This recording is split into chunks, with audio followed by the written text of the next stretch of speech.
Good morning, everyone. My name is Leslie Serrier, and I'm the business librarian here at the Addison Public Library. We're so excited to have you back for our next Google program and our Getting Addison Back to Work series. As we get started, just a little information on the program. Here's a quick recap. I know we're partway through, but just in case you're new or this is your first program.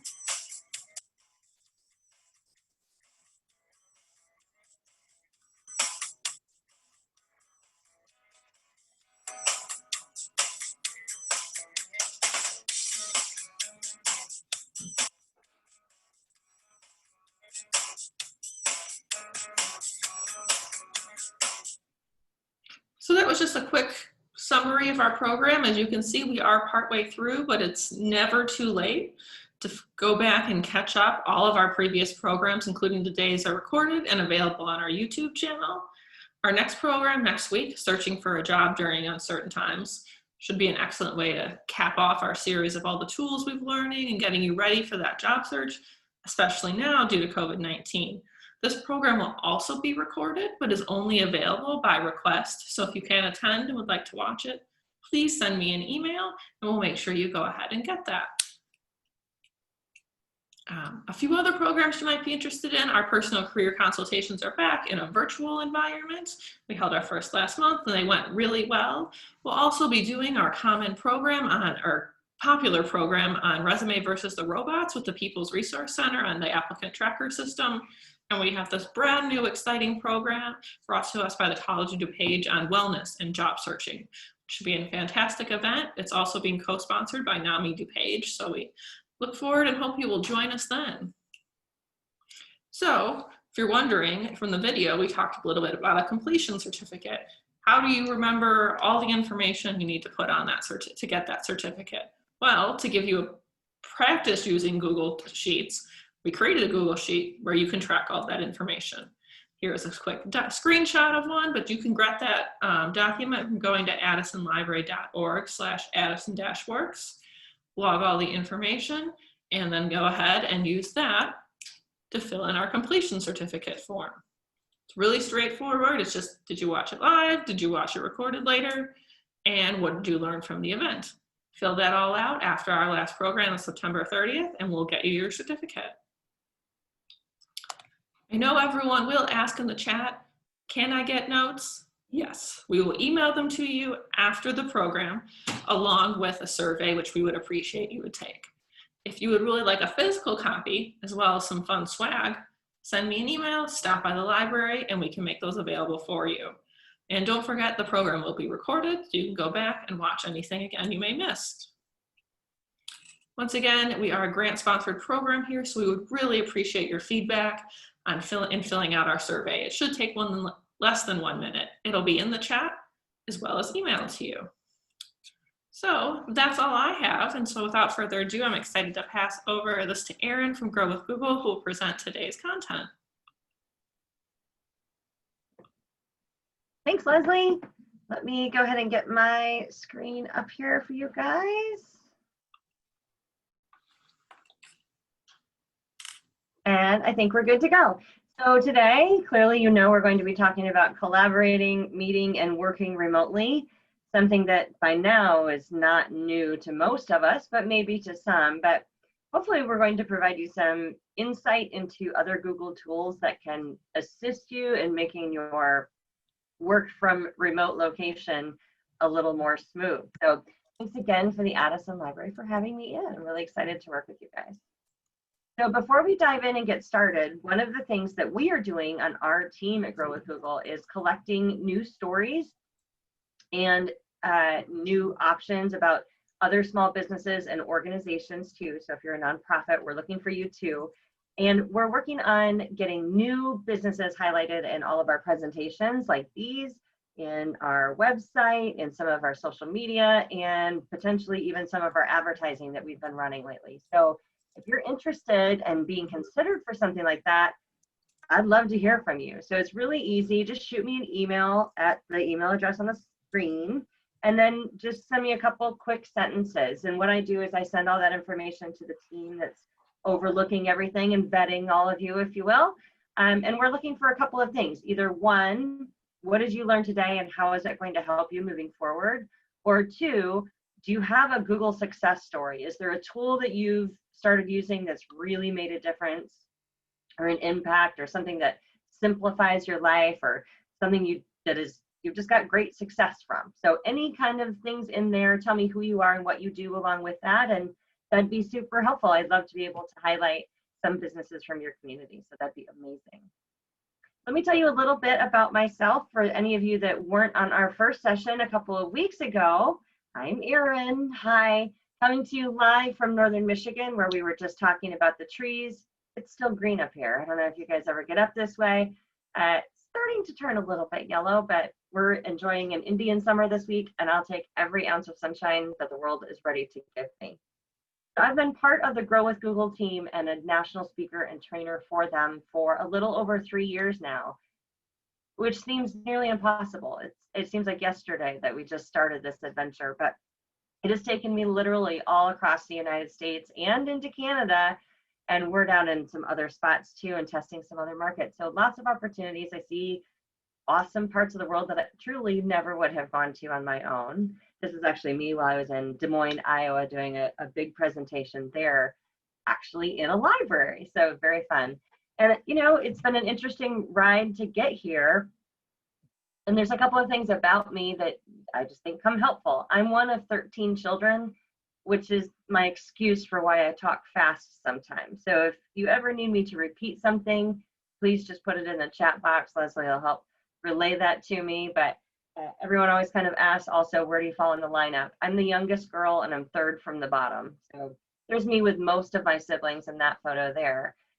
Clearly I mentioned that I live in Northern Michigan, so this is what I look like. The bulk of the year, especially when I'm watching my children on the ski slopes as they race around the mountains. My husband and I actually next week are celebrating our 20th anniversary. It's a miracle that he puts up with me. And together we have these 3 stinky, amazing, wonderful, gray hair creating teenage boys. Addison actually is our oldest, and he is currently in school in Lima, Ohio.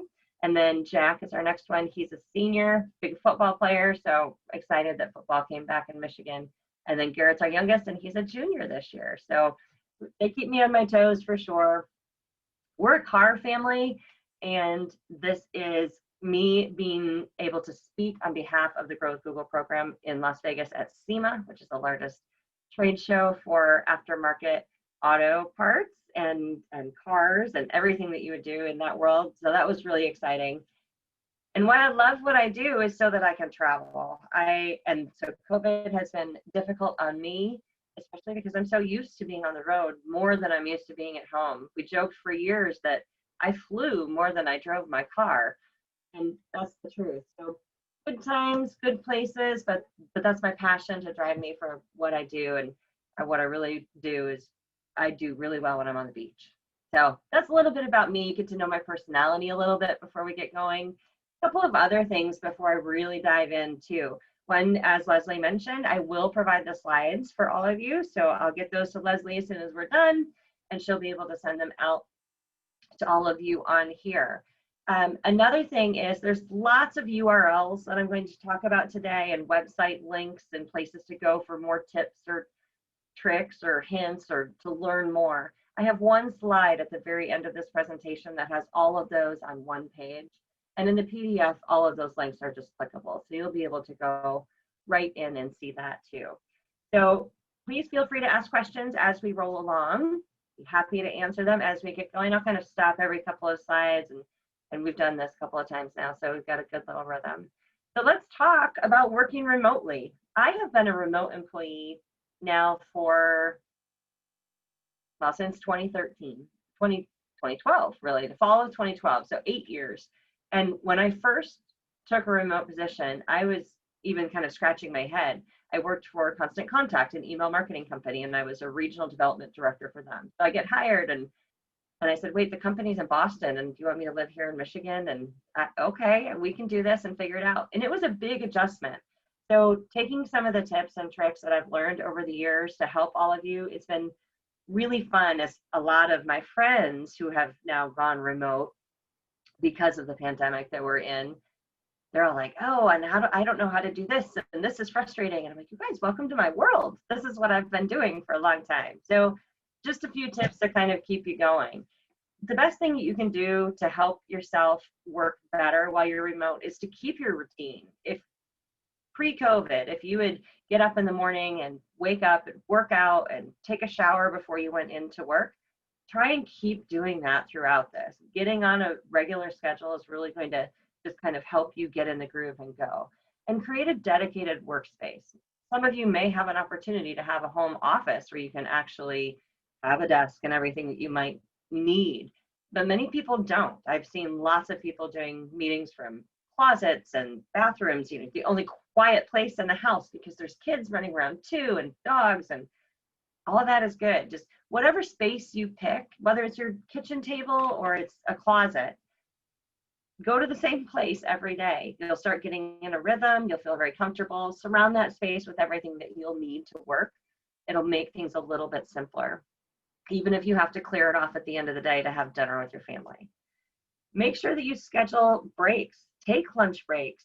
Take water cooler breaks, right? Get up and walk around. Sitting, staring at a screen for 8 hours or 10 hours or however many hours you're there, really hard on your body. It's hard on your joints when you're sitting. If you have a sit-stand desk, that's awesome. Or if you have some cushion, get a really good office chair to help support you in that. Those are all things that will help you too. And make sure that you have everything that you need close by. I think I kind of mentioned that in the space part, but any kind of, if you need a stapler on a regular basis or a bucket of paper clips or your printer, don't put your printer on the opposite side of your house or down in the basement when you're on the second floor. Make it as simple as you can. The other tip that I have is to create a daily to-do list. For me, I actually create my to-do list the night before. And actually, we were talking before we got this meeting started, Leslie and I and Jody, and I actually plug things into my calendar. For instance, right after this is complete, my next task on my calendar, which actually has a time slot on my calendar, is to renew my passports. We've got to get those done and taken care of. And I've got other appointments to schedule, but I go through the night before with my work to-do list so that when I sit down at my desk in the morning, I know exactly what I need to be focused on. I know the things that I didn't get to yesterday, those need to take priority. Once a week, I block at least an hour on my calendar to go through and just clean out my email, get rid of the stuff that I don't need, and try and keep that under control because my email gets overwhelming for me. So recommend creating a to-do list. And the other thing is to make sure that you're giving not only yourself, but also your coworkers some grace.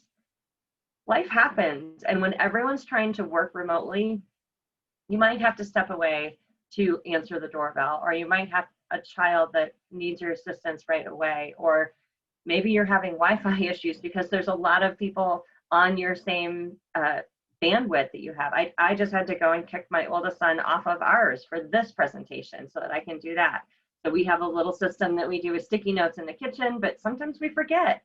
Grace, go knock in the store and say, please get off the Wi-Fi, I need it. It's all good. So most importantly, the biggest thing that I can say is if you're not scheduled to be working, don't work. And I think this goes across a couple of different layers. One, set parameters. If you're expected to work, say from 9 to 6, work from 9 to 6 and then walk away. And don't leave your computer on either. That's the other thing that I would say, because sometimes I'll just walk by my computer even though it's not working and I get sucked in because I see it or it triggers something for me to, don't do it. Try and do everything that you can within the hours that you are supposed to be working. Don't kill yourself and cut into your family time. Just because you're at home doesn't mean that you're accessible 24/7. And the same thing too, right now there's a lot of people that are either furloughed or they're in a work share program perhaps where their hours have been reduced. So I'm only supposed to be working, say, 25 hours a week. Track your hours and make sure that you're actually only working. You're not helping your organization or yourself by giving more than you're supposed to give. I'm not saying don't do your job. Do your job like a rock star in the window that you have to do it. So those are my quick little remote tips for working from home. Some of it I'm sure you know, but I don't know. Those are just things that I found that helped me along the way. So here's our actual agenda today. I'm going to start by talking about Google Meet and Google Calendar to help you communicate. So using our video tool and the calendar interactively. Then I'm going to go over Google Drive and talk about how we can collaborate with people on the same files, no matter where everyone's located, kind of help give you a little more seamless transition when you're collaborating on things. And then lastly, I'm going to introduce some Google training resources for you so that there's more opportunities for you to learn more as you get going. One note before I really dive in, many of you have heard of G Suite and maybe some of you have not. So I'm going to talk a little bit about both of those before we dive in. G Suite is a collection of products that is designed for workplace collaboration, for storage, for communication, and it keeps everything safe and up in the cloud. It's really your professional hub. Everything that I'm going to talk about today has both the G Suite or the paid version along with the consumer or free version. And I'll try and highlight the differences in those products as we move forward too. So when I talk about like the free version or the consumer version, that's what you would call like your regular Google account. If you just have a personal Gmail address, that's what I'm talking about versus your G Suite account that's through your work. So to use any of the tools that I'm going to go over today, before we dive in any farther, you're going to have to be logged into your Google account. If you don't know what a Google account is, if you have a Gmail address, you have a Google account. You can also set up a Google account with a different email address. I actually have one for my really old personal email that I've had since college. And I have an account set up for that for my personal stuff. And then I have my work stuff on a different one set up really through a G Suite. You can sign up for a Google account for free. Again, here's the link down at the bottom to get signed up, accounts.google.com to sign up. If your employer uses G Suite, you may have an email address that doesn't look like a Gmail account. So check with your team and find out if you're in G Suite or not, just to know moving forward. Okay, let's go ahead and dive into the meat of the presentation, communicating from anywhere. So the first tool that I'm going to talk about is Google Meet. And so Google Meet is Google's video call platform. We're using a different one right now. Very similar, right? You're probably used to meeting with your coworkers, your clients, your customers, your donors, maybe even your friends face to face. And clearly a lot of times we can't do that now. We can't meet in the conference room anymore. We can't walk down the street and grab a coffee the way that we could just a few months ago. So unlike a regular phone call or even an audio conference call, Meet allows you to still have face-to-face interaction even when everyone's in a different spot themselves. So Meet really takes the headache out of joining and scheduling video calls. It's very simple and there's lots of ways to access it. So let me tell you about some of these tips and tricks. So Meet holds video meeting calls with people inside or outside of your organization. You don't have to be within the same organization, much like this platform we're using right now. You need to be signed into a G Suite account to create a video meeting though. So, and to participate in a Meet, you also do need a Google account. Most people have them, so that's not an issue. If you do have an account, you can sign in to meet.google.com to get started. Again, that's meet.google.com. And it only takes a minute to create one. If you don't have one, same thing. So there are some advanced features that are in Meet right now, and they're available through G Suite customers through September 30th. Some of them are kind of crazy, and I'm going to talk about that. So what's happened is because so many people are working from home right now, Google has extended all the advanced capabilities to all the G Suite customers. So that means that if you are using Meet through G Suite, you can have up to 250 participants, and they can record meetings too. And for individuals, it's up to 100 on a call. And those expanded capabilities are available at no extra charge through September 30th. I have a little inkling of an itch that that's probably actually going to be extended, but right now through the end of the month. And the other thing about Meet that does set us apart from all the other video platforms out there is the level of security that comes with Google Meet. So all of your meetings and all of your recordings through Meet are encrypted. And best of all, the security features are actually turned on by default, so you don't have to go in and set up any extras. You just get to know that all the right precautions are already taken care of for you. So some of those security measures, I just want to point them out because a lot of others don't have them. Google Meet actually employs an array of counter abuse protections. This is super technical, so I am reading this part. To keep your meetings safe, and they include anti-hijacking measures for both web meetings and the dial-ins. That's the big difference there. And to limit the attack surface and eliminate the need to push out frequent security patches, Google Meet works entirely in your browser. So this means that you don't have to have any plugins or software installed. So it doesn't matter if you're on Firefox or Chrome or Edge or Safari or any of them, it can totally go through. And you can actually use the app, and I actually recommend that if you're doing it on your mobile device, download the Meet app. It works significantly smoother. And the other thing is that all data is encrypted in transit by default between the client and Google for video meetings on a web browser, on the Android, and in the Apple apps, and in meeting rooms with Google Meetings software. So all totally safe. It's a big deal, especially in these days, because we know there's lots of there. So there are some minor differences between the paid version and the free version of Google Meet, and a lot of these are rolling out in the next few weeks, so you may catch a glitch somewhere along the way. And again, when I say paid, I'm talking about the G Suite account. So for those of you that have the consumer account, you can have up to 100 people with a maximum duration for your meeting of 1 hour. And again, it's actually 24 hours through September 30th. And that's free. And then included in the advanced version, or the G Suite paid version, you can have up to 250 participants, and each meeting can last up to 300 hours. And no, that's not a typo, it's 300 hours. Where they came up with that, not totally sure. Again, these are enhanced features that normally you would have an upcharge for in your G Suite account, and these are all free right now as well. So having a Meet rather than just the audio call, well, it really just helps people get connected, right? We know that. We do all of these. Here's some ideas on ways that people are using it. I mean, we have a cooking class that we started with some of our friends. We have a weekly trivia night with my husband's family. It's pretty crazy how everyone is really jumping in, and you can really do a lot on them. Some of them have gotten a little crazy, and some of them I've opted to not participate in anymore. But we use them for work all the time, and it's so much simpler from my end. So like a lot of Google tools, it's really easy to schedule and connect with Google Meet, and I'm going to show you the 2 most popular ways to do that. So first, you can go directly to meet.google.com, and those are when you just want to get on real quick with someone immediately. You're not necessarily scheduling in advance. If you're doing any kind of advanced planning for a Meet, then I would recommend you do it through Google Calendar and then designate it as a Google Meet meeting.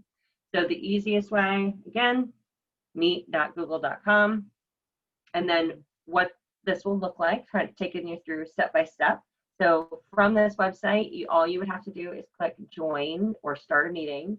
And it doesn't matter how you're accessing it, you're going to have a variety of options that you can use. I will show you some of those in a minute. And remember that you don't need a Google account to participate in Meet video meetings. However, if you don't have the account, then someone has to grant you access to the meeting. So just one thing you want to know. And if you're doing it from your mobile device, you do have to be signed into your Google account. If you want to schedule a meeting in advance, even if it's later on this afternoon, I recommend doing it through your Google Calendar. You can access that by going to calendar.google.com to get there. And this is how you would create a Google Meet using your calendar. So once you are in your calendar, you want to double click on the date and time that you want to host the meeting, and then add the title and start filling in the details. And then what you'll do is click the button that says add video conferencing. So this is a screenshot of what that will look like. And then when you add the video conferencing, show you what'll happen next. There you go. You'll get the drop down that says join with Google Meet, and you click on that to actually schedule the meeting. And then within your meeting, you can also click more options to add more information about it. So you can add guests by entering their email addresses. You can add in notes, lots of other options. And then when you finish setting up the meeting, make sure you hit save. And then when you do that, it will automatically send a link to everyone that you put in their email address for, and it will look like this. So they can let you know if they can make it or not. If you go back into the meeting on your own calendar, you will be able to see who has said yes, who has said no and who hasn't replied at all, so you can follow up with them and say, hey, are you going to be able to join us on Friday morning for yoga in the park? Keep going through there. So then when it's time to actually start your meeting, you've got two options. Go back to your calendar, click on the meeting, and click Join with Google Meet. Just click the button, it drops you right in. The other thing is you can go in through your email and click through there as well, because you'll have a reminder in there if you're an attendee. So then when you click on the link, you'll get a screen similar to this, and it'll have a big bar that says Join Meeting. And as you can see, people can join the meeting even from their phone, so that's fine. And if you have a computer without a camera, most likely they have it on their phone. So if you need to go through and do that. So just a couple of features in Google Meet that I want to just make sure and show you. Here's a screenshot of what it actually looks like with 9 people participating. So like most other audio video platforms, you can mute yourself, mute your microphone, or you can turn off your camera. And you do that by clicking either the gray microphone or the camera icon. It'll be at the bottom of your screen. You can see in the middle box on the left column, the guy in the gray suit. He is on mute, the symbol with the red microphone with a strike through. So everyone knows that he's got himself muted. The green dots show that he's on. And then if you look at the gentleman on the right in the middle, Bradley, he has the 3 lines. He's the one that's actually talking at that time. So that's how you can just kind of see that. So even when people are on a video call, there's times when you want to communicate via chat. Clearly, there is also the chat option here. And so up on the top right, you would just click on the chat box and you can add in your information there. If someone in the meeting wants to share a file, much like I'm sharing my screen right now, do that here too. You get the little pop-up window displaying which tab you would like to show or which screen you want to show, so you can get very clear on which one you want. You don't have to show everything you have going on. I do work with dual monitors, so I have lots of things going on. I actually have my presentation in one spot while I'm talking to you here. Kind of, I can see myself in the reflection of my computer where my video is, so I actually kind of feel like I have a little bit of a person here. My little helpful tip there. Meet also allows you to record your meetings, and your meetings will be saved on Google Drive, which is actually what I'm going to talk about next. And it safely stores all of the information, and again, completely encrypted. So that's great if you're working on like a training session or something you want to learn, something like this workshop that we're hosting, and have it accessible for everyone when you're done. That's a fantastic way to do that. In Google Meet, some best practices for you. One, make sure that you keep a good impression, and in doing that, it's keeping your camera on so that people can actually see you. You can turn your camera off and it'll show your Google profile icon that you have, your photo that you've uploaded for your account. Unless absolutely necessary, don't turn off your camera, because it just shows people that you're here and that you're paying attention and you're committed, and it, it shows that you're actually actively involved in what we're doing.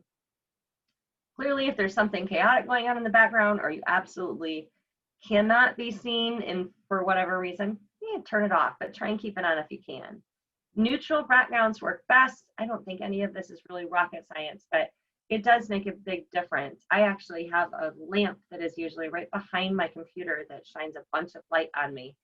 Of course, I'm out of light bulbs, so I don't have that today, but typically that's what I do too. I also try and dress in what I'm supposed to for a regular work meeting. Again, if part of those working remote tips is get up and get dressed, you need to do that. An external microphone might be much better for you. I do have 2 different ones actually that I use on a regular basis.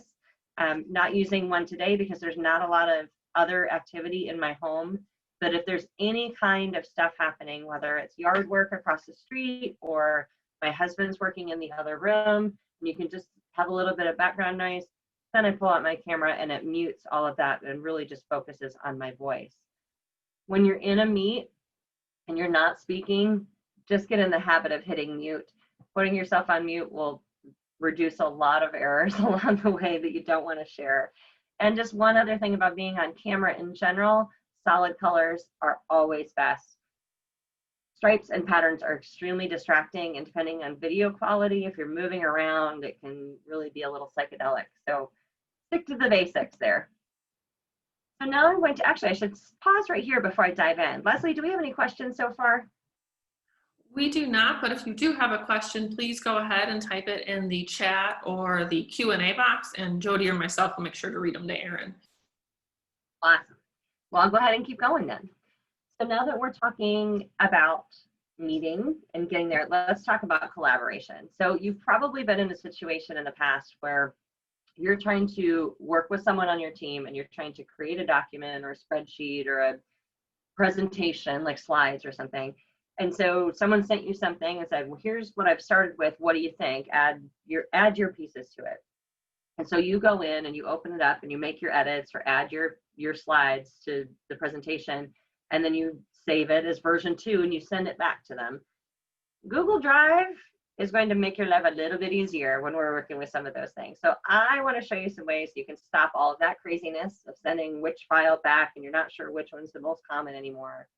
It's going to put everything into one file, and best of all, you can see all the changes in real time, so you can both be working on something at the same time too.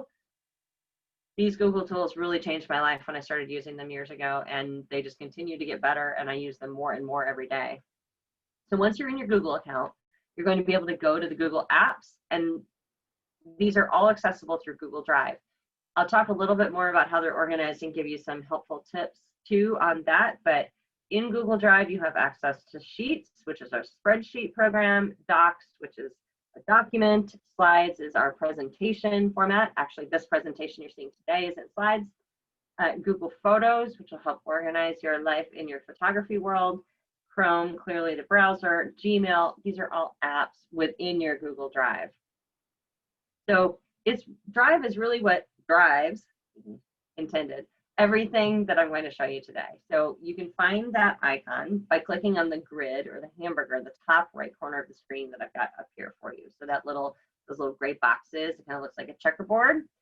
If you're already in another Google app like Gmail maybe, you can still find that grid in the upper right corner there too. So you don't just have to be in Google, you can be anywhere in Google and you'll be able to get to the grid. And when you click on that grid, you're going to see all the Google Drive icons as well as icons for other Google apps. So a note about those icons, the ones that you use most often are going to show up first and at the top, but you can drag and drop those icons to organize it in any way that you like. And if you scroll down and click more, there'll be all sorts of other apps that you can add in. Maybe you use surveys a lot, so you're going to use Google Forms, or you use Google Classroom because of your students at home, right? There's lots, so you can move them in whatever order works for you. You can also access Google Drive on an app from your mobile device. So when you store your files in Google Drive while you're on your computer, then when you access it, well, let's say you're traveling downstate for the holidays in your car, you can access it there too.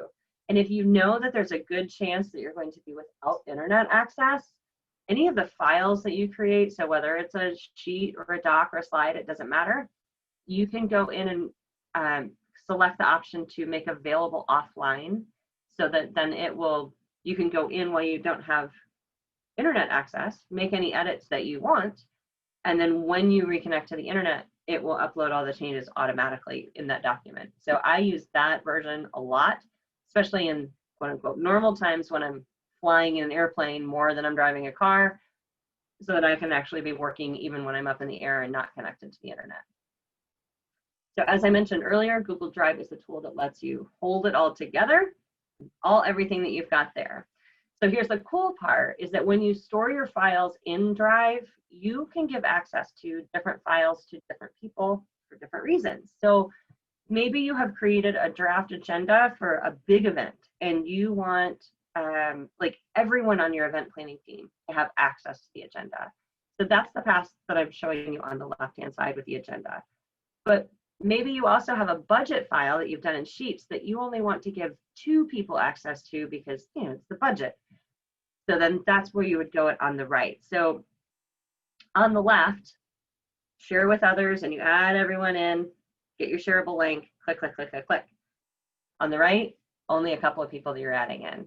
And the other thing is that you can give different levels of access to each item as well. So you can have someone edit a file, you can have someone have the ability to comment on it but not edit it, and then you can have someone just be able to view it.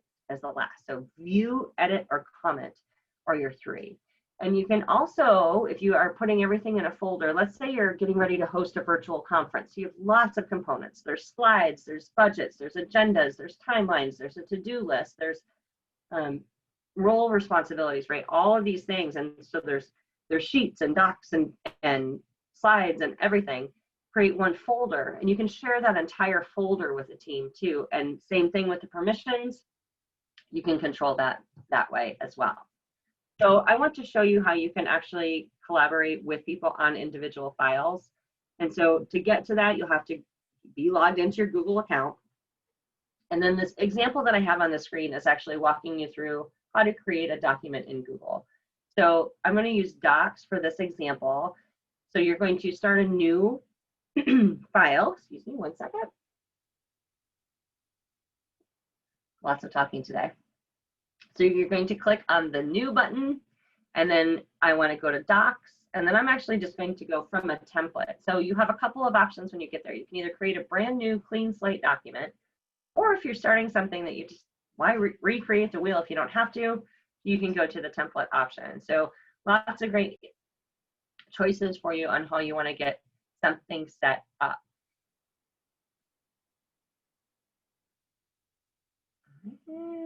There we go. All right, was holding pause on that one. So the first thing that you want to do when you're into your doc, and again, it doesn't matter if you're in a sheet or a slide or whatever, try and remember to make the first thing that you do to name your file. Otherwise, it'll say untitled document or something along those lines. So I want to go through some of the basic word processing features in Google Docs, kind of show you how to use them, but I really want to focus on how we can actually use them in collaboration. So once you create the document, you've got it called Team Meeting 27th, right? Then you might want feedback from other people. So I already mentioned that you can share the files with people, and here's the blue share button in order to do that. It's in the upper right-hand corner of the screen. And when you click on that, you add the emails of the people that you want to share it with, and you can also assign each individual editing level. So whether they're an editor, a viewer, or a commenter. So here's how you can add comments also right within the document and ask others to contribute to it. So first you want to click on or highlight the word or phrase that you want to comment on. Like for my example, I said that we started looking for her replacement. Excuse me. So there's a couple of different ways that you can add a comment. I actually recommend that you go to the top of the screen and click on the plus icon in the gray box. And you can see at the top of the example here that we added a call out that says add comment. That's the plus icon that I'm talking about. So you click on that icon, and then you'll get a little pop-up where you can type in your comment. But even better, you can take it one step farther, and you can alert or assign someone to that comment. So let's say that I want Leslie to make sure, like I'm asking Leslie, have we started looking for her replacement yet? So I'm going to type in that into the comment box, and then I'm actually going to use the plus sign just on my keyboard and add Leslie's email. So you can see in the example that we've got Randy and Pamela going back and forth for two of my teammates, and then they typed in their comment. But when you use that plus sign and then you hit enter, and then it will assign that task to that person, they will get an email that then says, oh, so-and-so is asking you a question in here. The same process in Google Sheets and the same process in Google Slides. You can add comments anywhere within any of the pieces. It's really fantastic. So here's what the collaboration would look like in Google Sheets. It's the same thing. Pamela is asking Randy, please be sure to look at, John has the login information that he needs. There's the click for the assign to Randy button. You click assign, and they'll get an email notification that you have been assigned a task somewhere in Google. And here's an example of what it would look like while you're in Slides as well. So it's all very similar. This one you can see I left the checkbox unchecked for assign to Madison. It's just going to have that in there because I know that she's already in there and working on that project. So one other thing that you can do is you can download your files, whether it's a doc, sheet, slide, into another format such as a PDF. So when you get the slides today from Leslie, it's going to be in a PDF version. This is how I do this from this program, which is Slides. What you do is you go into Sheets or Slides, and then you go into File, and then download, and then here's your options, and you can plop them in. So I plop it in as a PDF. There you go. And just in case you were wondering too, I'm talking about all these other options that are out there, you can also open files that are built in the other tools like Word, Excel, or PowerPoint. So what you do is you go to File and then click Open, and you can open those up in whatever format they're in. Now, I talked to you at the beginning of this section about making offline. This is how you actually do that. So a couple of things you do need to know before doing this is you need to set it up while you do have an internet connection. So to do this, you're going to go to the File menu and scroll down to Make Available Offline, and then click Enable. So one thing that you do need to know, you have to be on the internet in order to set this up, and then it will be available offline. But you also have to do that step from the device that you're on. So if you're taking your laptop, go on while you're connected to the internet and your laptop and make available offline check, and you're good to go. But if I'm going to access it from my phone and make edits there, or from a tablet, I have to go through this step on that device. It's attached to the device. So that's an important thing to know. So here's some other apps to explore that are in Google Drive. Forms, I mentioned earlier, allows you to create surveys. Sites allows you to create free websites or work portfolios. Photos helps keep everything organized from all of your photos you've taken. YouTube, I don't think I have to talk about what YouTube is. And Google Play connects you to the Google Play Store. So this last little section, before I dive in, any questions yet? No questions. You must be completely covering everything. That's great. Hey, either that or everyone's fallen asleep, and I hope that's not the option. I don't think so. All right, so working remotely can also be a great time to do some new learning, right? Pick up new skills, and especially if some of us are finding ourselves in that spot where we're not as full-time as we used to be, good time to pick up and brush up on your skills. So let me talk about some of those options that you have that are available for everyone. You can pick which one makes sense for you right now. So I talked about a lot of the collaboration features that Google has to offer. You can get more in-depth training on these tools, and there's so many things that each of these things can do. I just hardly even skimmed the surface on one tiny little piece of it. If you want to get an official certification in G Suite, you can do that through your G Suite training. So anyone can complete all of the G Suite training at no cost, and it's through a program called Applied Digital Skills, which is what I'm going to cover next. So Applied Digital Skills offers you free video-based learning lessons to prepare learners for any kind of job with basic skills.